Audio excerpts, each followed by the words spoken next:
Shalom, shalom, mesdames et messieurs, bonsoir. Très heureux de vous retrouver. L'équipe de Shalom Média est très heureuse de vous savoir nombreux à donc votre rendez-vous, votre programme d'édification et d'épanouissement spirituel sur E-Télé et sur notre chaîne YouTube Univers Chrétien SM. Bienvenue à ce numéro de ce 14 mars 2021. C'est un numéro qui se veut bien spécial au regard du témoignage qui nous attend. Je voudrais vous inviter à vous installer confortablement.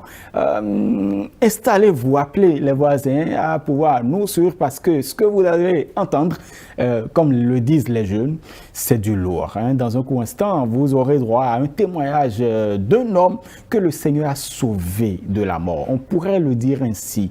Avant mon témoignage, vous aurez droit au verset de la semaine et bien évidemment, parole de vie qui viendra clôturer en beauté ce programme d'édification et d'épanouissement chrétien.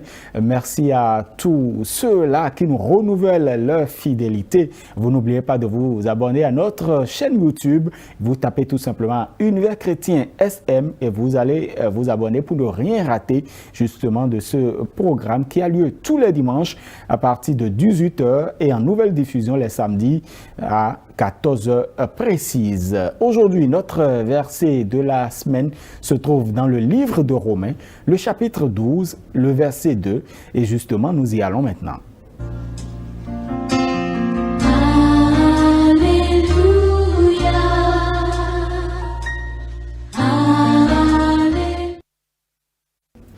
Le verset de la semaine, comme je le disais, se trouve dans le livre des Romains, le chapitre 12, le verset 2. Ne vous conformez pas au siècle présent, mais soyez transformés par le renouvellement de l'intelligence, afin que vous discerniez quelle est la volonté de Dieu, ce qui est bon, agréable et parfait. Nous sommes dans le monde, nous ne sommes pas du monde. Nous sommes appelés à vivre une nouvelle vie, parce que nous avons donné notre vie au Seigneur Jésus-Christ. Vous savez, nous avions mené une vie passée, une vie qui ne glorifie pas l'Éternel. L'Éternel nous a réconciliés avec lui-même par la mort de Jésus-Christ sur la croix.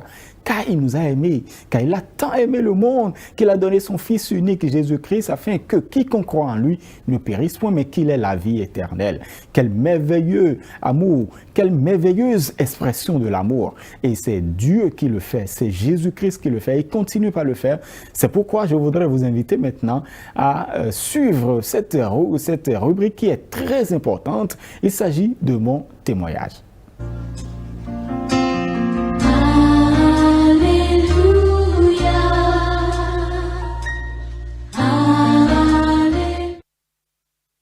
Aujourd'hui, nous avons le plaisir de recevoir celui-là qui a donné sa vie au Seigneur Jésus-Christ depuis environ 12 ans.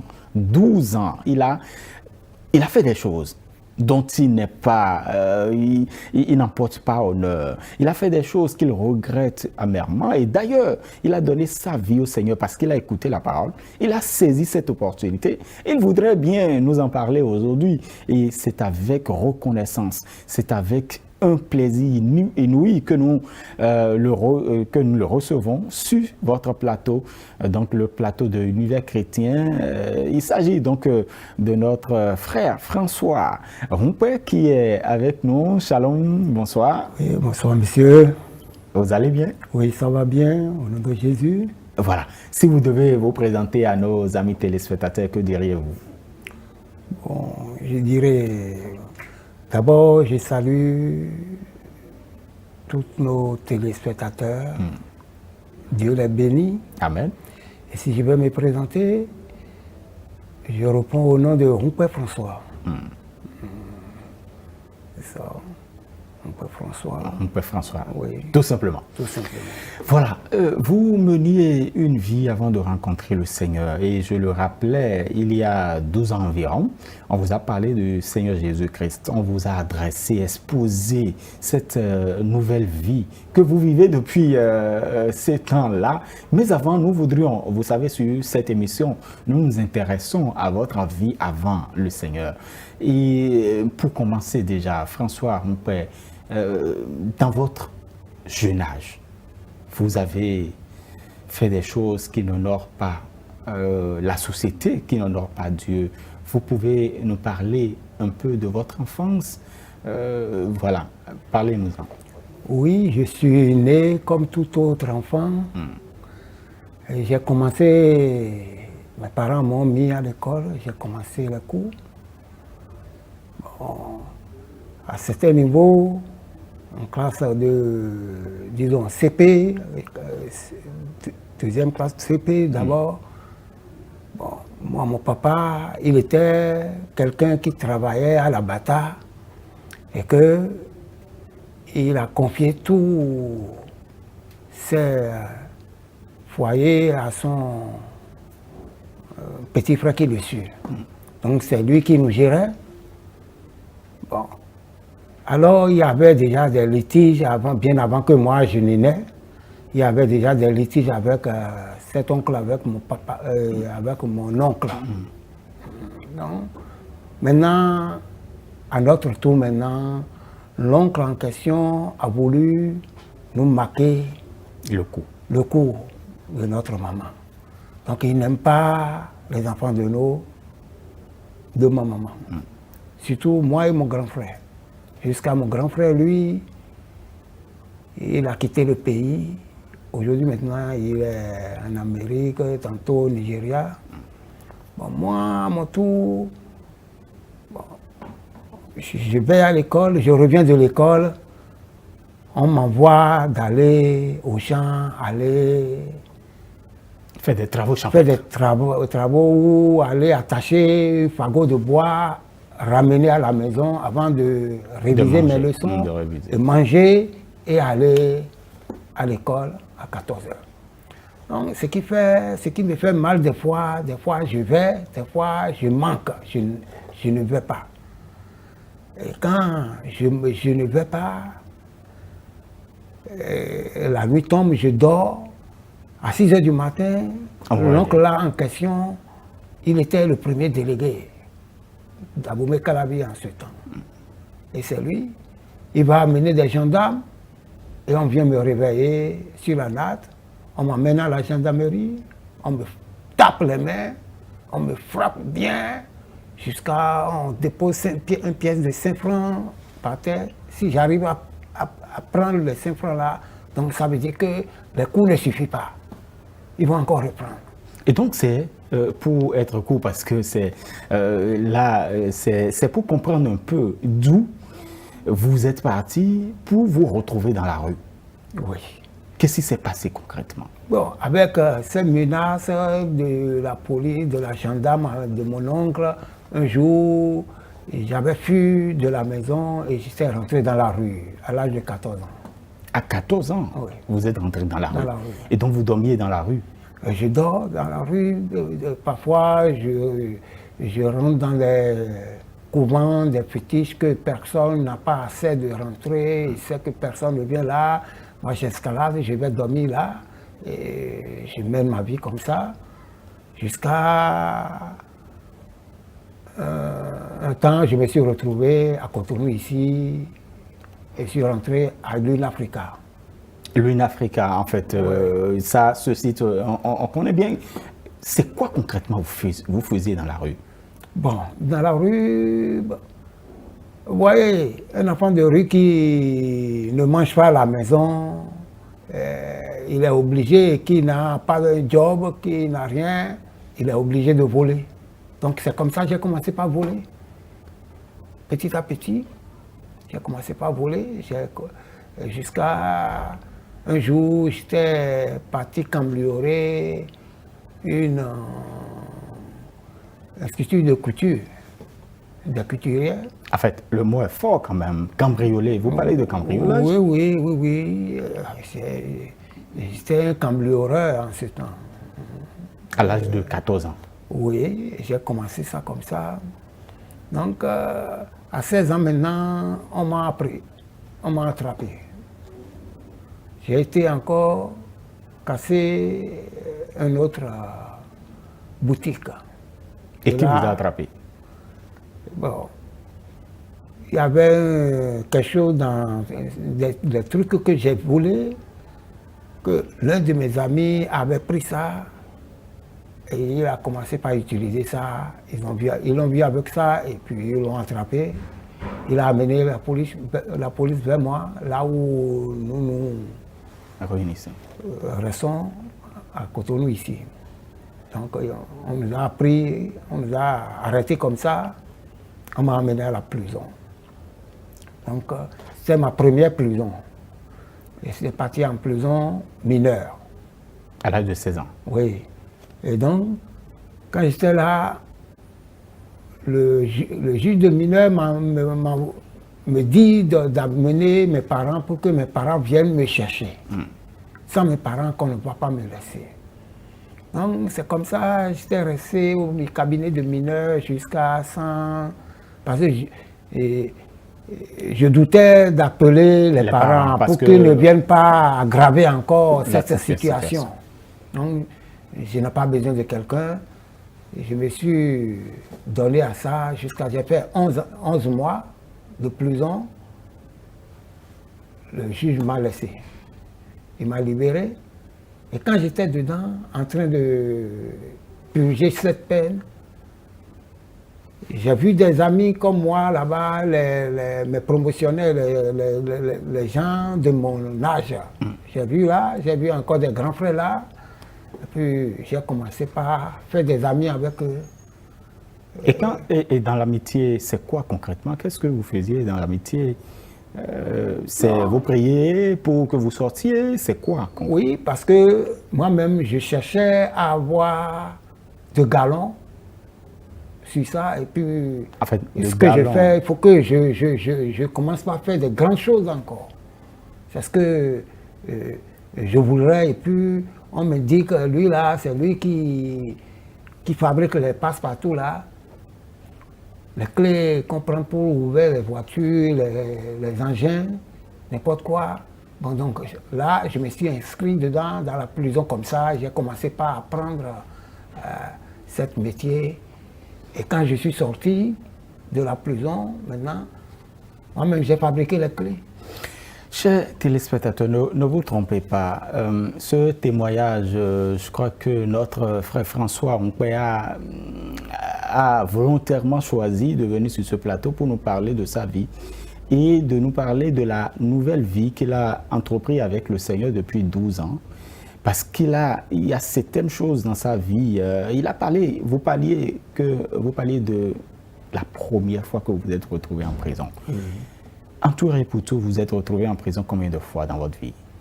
En tout pour tout, dans ma vie, j'ai fait 9 fois la prison au Bénin, 2 fois l'extérieur. En fait, vous êtes sérieux? 9 fois la prison au Bénin et 2 fois en dehors du Bénin? En dehors du Bénin. Vous êtes sérieux? Ah oui. Et vous parliez de... En fait, quand vous étiez en prison, c'est-à-dire que au lieu de chercher à sortir vite, vous aviez, avec des amis, appris comment faire d'autres choses. Oui. C'est comme ça, quand je suis sorti de la prison maintenant, j'ai commencé par voler des engins.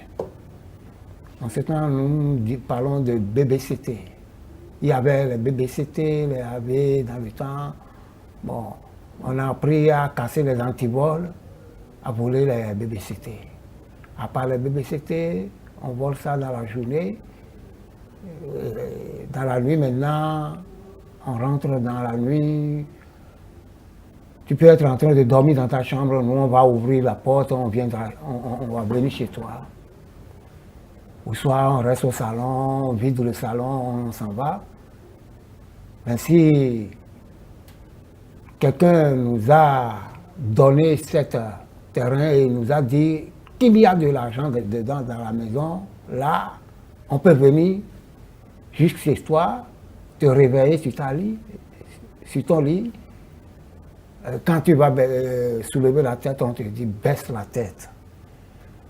Quand on dit baisse la tête, là, on te montre beaucoup de choses que toi-même tu vois, tu vas avoir peur, tu ne peux plus parler encore. Tu vas rester tranquille, nous allons opérer. Prends tout ce qu'on veut et partir. C'est un peu difficile pour nous, mais on va y arriver, hein, François, on va y arriver. On va sauter quelques étapes, mais quelles actions majeures vous avez posées quand vous étiez dans cette vie là, cette vie voilà, de voleur, comme on va le dire. De voleur qu'on dit. Bon, il s'est fait en juillet 83. Bon, nous étions à Sainte-Rita, vers Fifadi là-bas, arrivés à fin goudron, 3e voie à droite, maison à là. Il y avait dans le temps, nous, quand nous étions dans la maison là, j'avais un ami, je vais dire, un ami, c'est son papa qui avait acheté 2 carrés ensemble là-bas. Donc le petit, mon ami là, il a fait tout, il a renvoyé son papa de cette maison. Son papa est parti se loger dans une autre maison. Donc nous, on a pris cette maison comme un camp. C'est-à-dire que vous avez installé le ghetto. On a installé tout là. Donc, même la police connaît cette maison. Autant que je suis en train de dire, tout Sainte-Rita connaît cette maison. Et puis, la police aussi connaît. Si nous sortons de cette maison, aller déconner quelque part, et revenir à la maison, si la police vient, on les frappe. Si le chef quartier même vient constater quelque chose, vient dire, chercher chez nous, nous allons chez lui aller le frapper. Donc, ce qui fait que la police a commencé par appeler le secours du gouvernement pour ce cas. Comme ça, on quitte là, on va cambrioler. Qu'est-ce qui vous donne qu'est-ce qui vous donnait cette audace-là d'agir comme ça dans le temps? Est-ce que vous preniez... Non, bon, disons, nous consommons trop de drogues dans le temps. Il y avait la cocaïne, il y a l'héroïne, bon, qu'on consomme, il y a le chanvre indien, il y a encore les liqueurs. Vous voyez, non, tout ça là, mélangé. Donc, et donc, François Onkwe, qui a donné sa vie au Seigneur Jésus-Christ depuis 2008-2009, oui, a fait tout ça. Oui, plus que ça même. Oui, dites-nous. Beaucoup me connaissent dans ce pays. Je suis populaire. Beaucoup me connaissent de ça. Je remercie le Seigneur. Je n'ai pas mérité. C'est une grâce. Et justement, vous nous avez parlé de ceux-là avec qui vous faisiez cette affaire, triste affaire. Je vous dis tout à l'heure, cette affaire de Sainte-Rita, ce qu'on avait planté à Sainte-Rita là, le ghetto là, a fait que nous quittons, nous sortons les nuits, aller à Revivre, aller faire aller naquer les gens. On ouvre la porte sur eux, on va les ramasser. Quartier Jacques aussi, c'est comme ça. Là où il y a les blancs lourds, chez nous ici, nous, c'est pas là. Nous, et donc les quartiers résidentiels, vous alliez... Aller détruire, aller pour chercher, ramasser leurs sous, leurs or, tout ça, et revenir chez nous. Donc, c'est ça qu'on est en train de faire jusqu'à... On avait cassé un grand supermarché.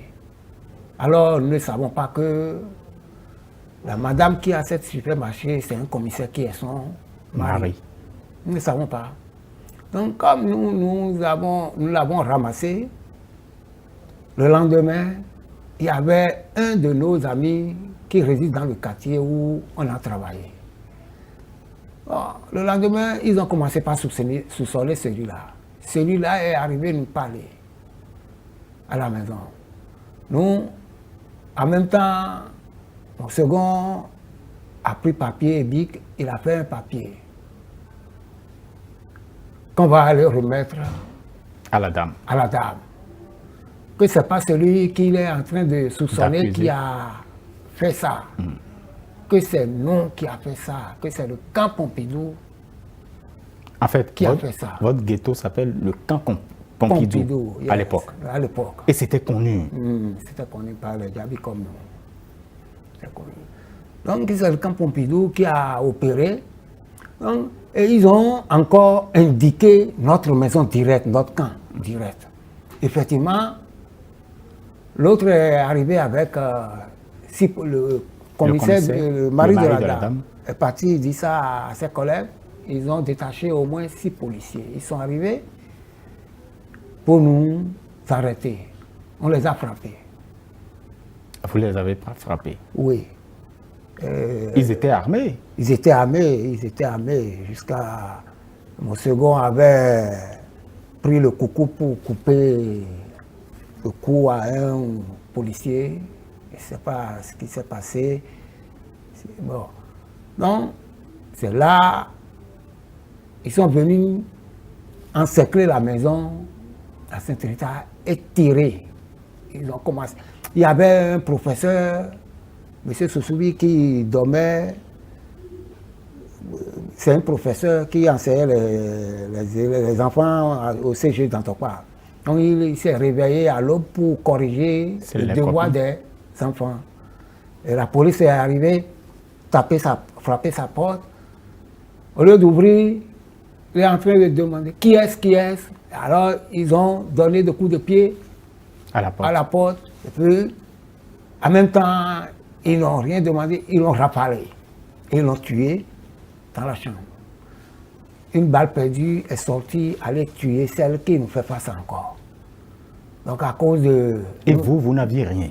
Non, nous avons... C'est nous qui avions créé le désordre. Donc nous sommes au courant de ce qui va se passer. Donc, en même temps, nous sommes prêts, nous sommes sortis de la maison la nuit. Alors les gens croyaient que nous sommes là. Nous sommes quittés, nous sommes quittés la maison. On est partis ailleurs. C'est le lendemain, moi, je suis arrivé pour chercher 2 draps de lit seulement à la maison. La maison était déjà encerclée. En cours de la route, un petit me faisait signe que Franco, il ne faut pas aller là-bas. Ils ont tiré là-bas, ils ont tué le professeur. Et c'est à qui vous fait face. Alors moi, je suis retourné en même temps. Et vous êtes allé où? Nous sommes allés se loger à Tiangpamen. Pécassis, tu vas prendre encore vers Blanc Toto là-bas, Tiangpamen, ça s'appelle. Donc vous avez d'autres ghettos? Oui, un peu partout. Et vous avez circulé dans combien de ghettos, vous, François? Moi, j'ai circulé presque dans tous les ghettos de Cotonou, sinon du Bénin. Tout ghetto de la Papa, comme ici. Moi, je vous dis, quand je faisais cette chose-là, si je déconne de ce côté ici, je vais de l'autre côté. Et j'ai l'habitude de louer au bord de la lagune. Pourquoi? Là où personne ne me connaît, là où personne ne peut arriver, c'est au bord de la lagune avec les toffins. Eux, ils quittent le bord, ils vont sur le lac. Sur le lac. Donc, c'est pour se cacher, camoufler un peu, que j'ai fait sur tout ça. Mais donc, c'est à propos de ça qu'ils ont délivré maintenant un mandat d'arrêt contre moi et l'autre, et mon frère Alessio. Et ils ont commencé par chercher ils ont demandé notre mort ou vivant. Mort ou vivant? Ou vivant. Ils ont délivré 7 papiers en train de nous chercher pour tuer.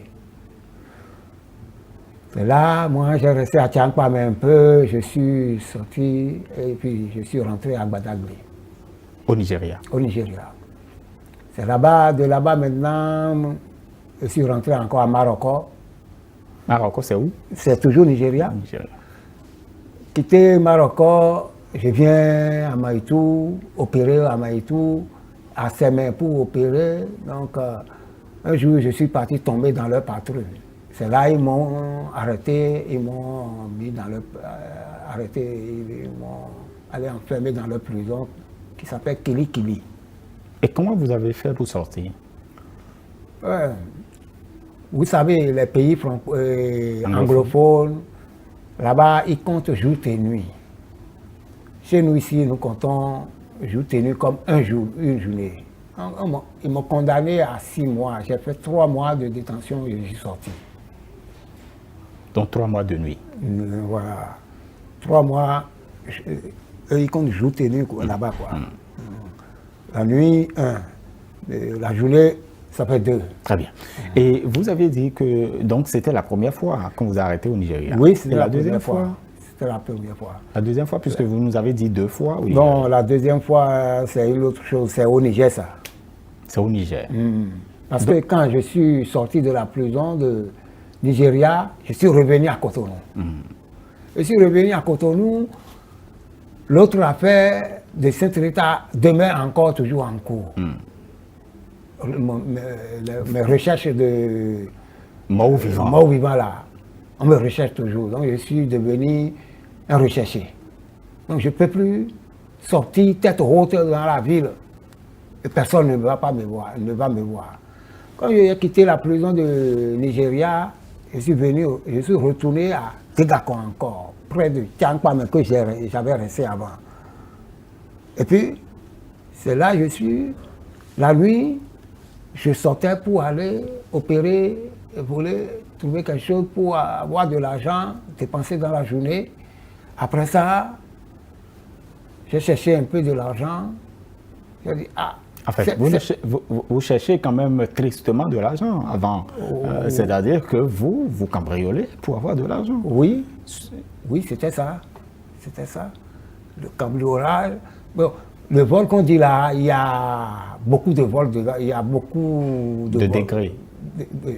Il y a le cambriolage, il y a l'ANAC, bon, d'autres gardent le braquage, vous voulez dire? Le braquage, bon, arrache de sac, il y a aussi vol à la tire, tout ça, c'est du vol. En fait, vous faites tellement de gestes que, bon, nous les profanes, on ne sait rien de tout ça. Merci d'avoir quand même ce courage de nous raconter ça. Mais il y a quelque chose qui s'est passé, c'est vrai. Si on doit aller très en détail, dans les détails, vous avez tellement de choses à nous dire. On reviendra sur le cas de la prison. La prison, au lieu donc de vous corriger, vous a donné de galons, puisque vous avez dit que justement, vous avez appris beaucoup de choses en prison et tout ça que vous aviez expérimenté une fois dehors. Mais avant.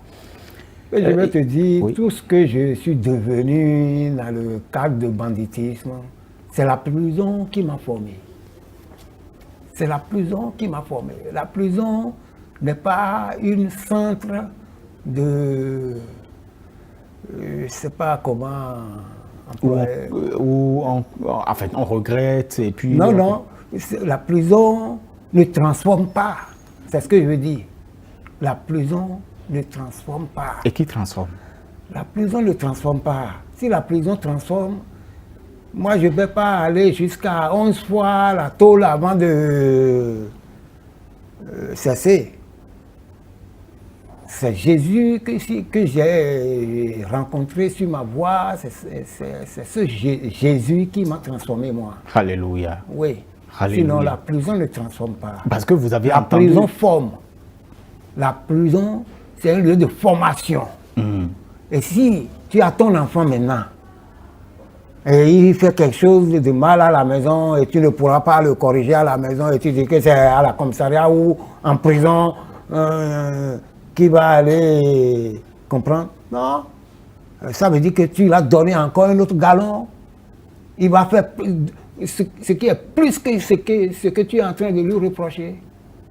C'est le pire qu'il va faire. Parce que vous avez compris, parce que vous avez quand même séjourné. Oui, jusqu'à présent, la prison demeure toujours comme ça. La prison ne transforme pas. C'est Jésus qui transforme. C'est un lieu de formation. Très bien. Parce que toi, tu es venu, tu as volé poulet, tu es arrivé en prison. L'autre a volé engin, il est arrivé. L'autre a fait braquage, il est arrivé. Tout le monde est ensemble. Si tu voles de poulet, tu vas quitter le camp de poulet, tu vas les rejoindre, ils vont te former. Si même tu ne demandes pas, ils vont te le dire. Tranquillement, oui, même si tu ne demandes pas. Tu ne demandes pas. Ce qui t'a amené, c'est ça, ils vont te demander. Les anciens qui sont là, toi, tu es arrivé en même temps aujourd'hui. Ils m'ont dit, qu'est-ce qui t'a amené ici? Ah oui, j'ai volé de mouton, hein. Tu as volé de mouton? Toi là, mouton, tu veux aller manger? Tu veux chercher de l'argent et ces moutons? Non, laisse ça. Laisse ça, désormais maintenant, on ne vole pas des moutons. Combien d'argent? Combien d'argent dedans? C'est ça, c'est ça, c'est ça. Et on apprend tout ça. Voilà, en tout cas, nos autorités sont à l'écoute. L'autre chose, je voudrais m'intéresser quand même, puisque vous avez été chef d'un ghetto à Godomé, parlez-nous-en. Et c'est justement là que le Seigneur vous a, par le biais donc, du ministère de Papa John Migan, vous a arraché.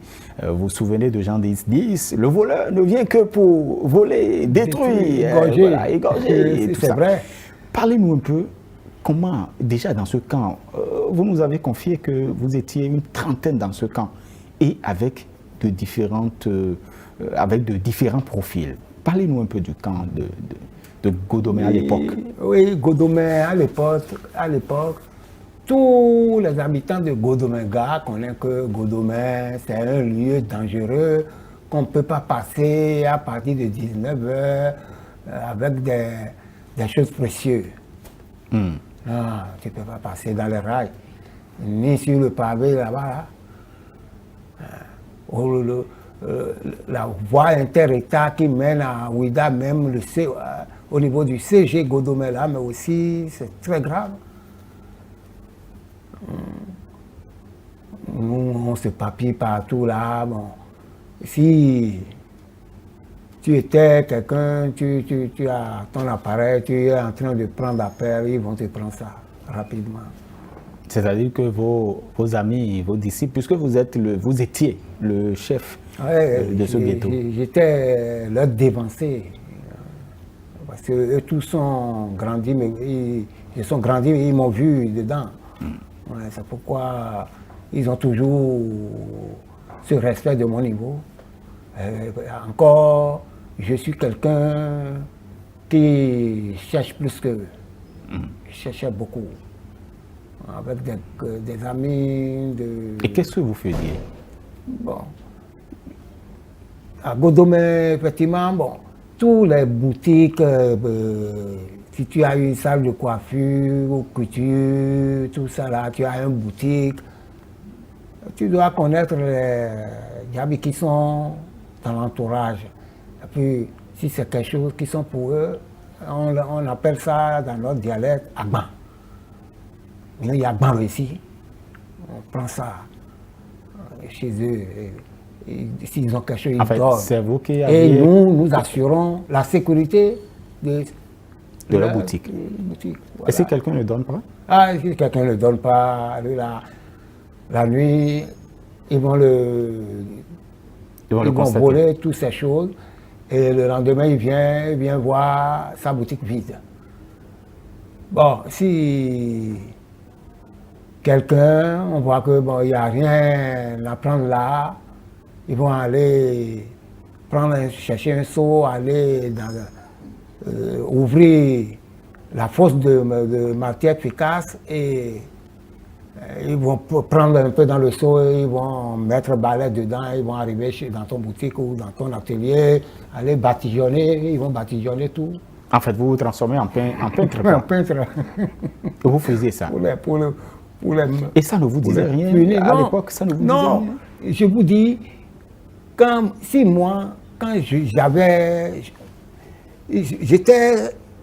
on avait sauté beaucoup de choses. Sinon, quand je tenais de l'arme, j'avais un pistolet revolver à 7 balles. C'est une arme de guerre que j'utilise. Bon, il faut dire que quand vous avez donné votre vie au Seigneur Jésus-Christ par le ministère de Papa John Migan, vous avez rendu l'âme. Hein, oui, j'ai rendu l'âme. Oui, j'ai rendu l'âme. Voilà, j'ai rendu l'âme. Et Papa John m'a amené, on est parti au Petit Palais, on a rendu l'âme. Et les autorités ont mis l'âme au magasin d'armes. Donc, voilà. Rien à foutre avec Voilà, donc il faut le préciser à nos téléspectateurs. C'est toujours un plaisir pour nous de vous tenir compagnie tous les dimanches à partir de 18h et puis les samedis en nouvelle diffusion à partir de 14h. Donc vous retrouverez l'équipe de Shalom Média sur notre chaîne YouTube également, Univers Chrétien SM. Vous allez découvrir donc cette émission, vous suivrez cette émission sur Univers Chrétien SM. Si vous ne vous êtes pas encore abonné, allez cliquer sur la cloche s'abonner et puis le tour est joué. Shalom, shalom, à dimanche prochain.